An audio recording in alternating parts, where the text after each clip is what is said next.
Vale, chicas, continuamos con el modelo eléctrico, ¿vale? De, obviamente, pues la sinapsis eléctrica. Vale, bueno, sabemos, ¿no? Que realmente las sinapsis eléctricas van a usar un circuito equivalente para representar la conducción de señales entre estas dos células, ¿no? Conectadas por uniones gap. Vale, entonces vamos a hablar un poquito de esos elementos. El RC, que por un lugar sabemos que se llama resistencia de los canales, ¿vale? Resistencia de los canales. ¿Qué canales estamos hablando? De los canales gap, ¿vale?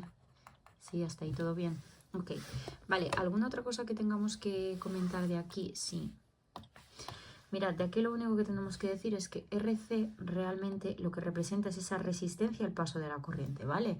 La resistencia al paso de la corriente ¿a través de quién? Pues a ver, si estamos hablando de los canales gap, pues la corriente a través de estos canales gap, ¿vale? Es decir, es una medida de oposición al flujo, ¿vale? Y esta oposición al flujo, esta resistencia viene dada por los conexones, ¿ok? Que son los que al final acaban formando las conexiones acaban formando las conexiones que acaban formando los canales gap, ¿vale? Ok, muy bien, más cositas. Vale, más cositas que tenemos que comentar por aquí. Vale, luego vamos a hablar de lo que sería la resistencia axial, que os recuerdo que ahora en el contexto de lo que sería el circuito de Hendry-Taxon, la resistencia de los canales se relaciona con esta resistencia axial, que os recuerdo lo que hacía era limitar el flujo de corriente a lo largo de ¿qué? A lo largo de las fibras dendríticas, a lo largo de esas fibras o bien dendríticas o bien axonales, ¿vale? Ok. Y por supuesto no nos podemos olvidar del líquido extracelular, ¿vale? En el líquido, pues extracelular esto es una resistencia prácticamente nula, así que tampoco es que se la considere, ¿vale? De mucho en lo que es el circuito. Vale, después tenemos unas imágenes por aquí, ¿vale? Que las vamos a colocar, que son estas.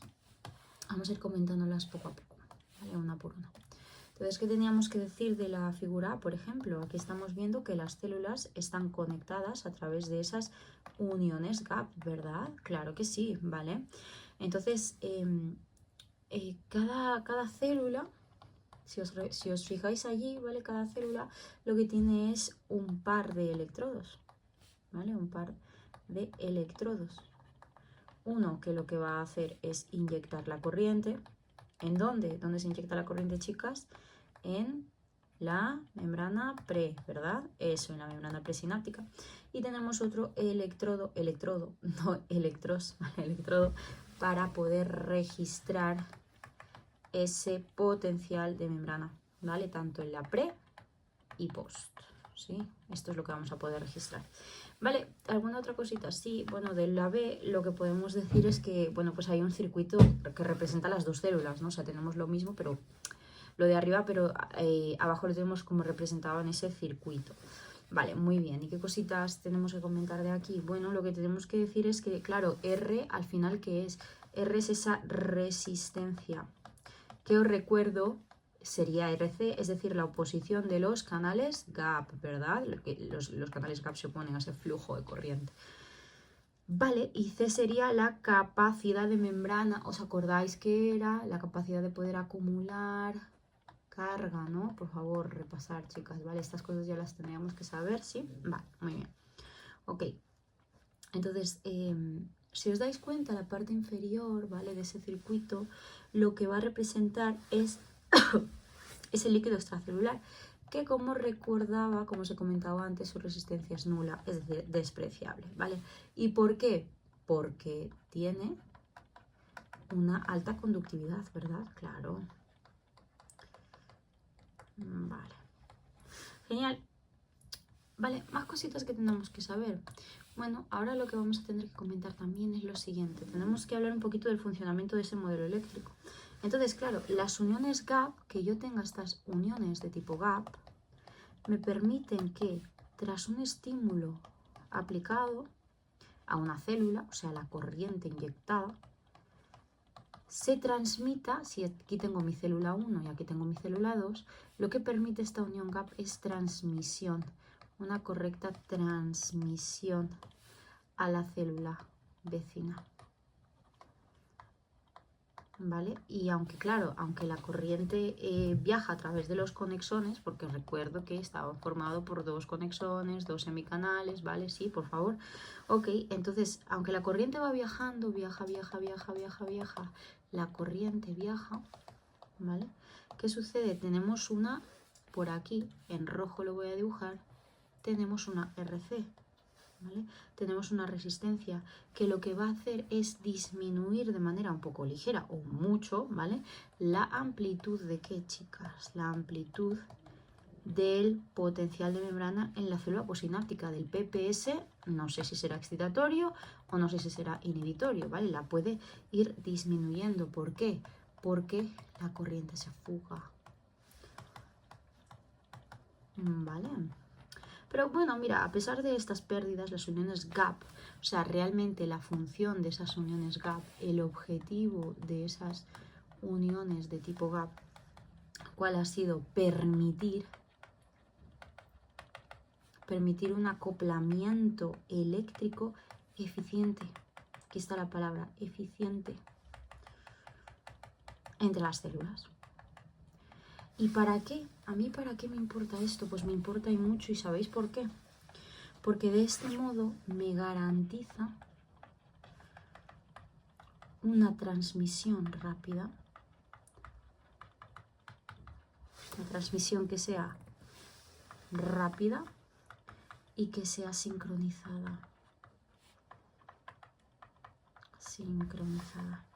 Entonces, al final, el modelo eléctrico demuestra que estas uniones gap facilitan una transmisión directa entre células, ¿no? Exactamente. Y ahora vamos a pasar a hablar un poquito en los moluscos, ¿vale? Nos tocan moluscos, ¿vale?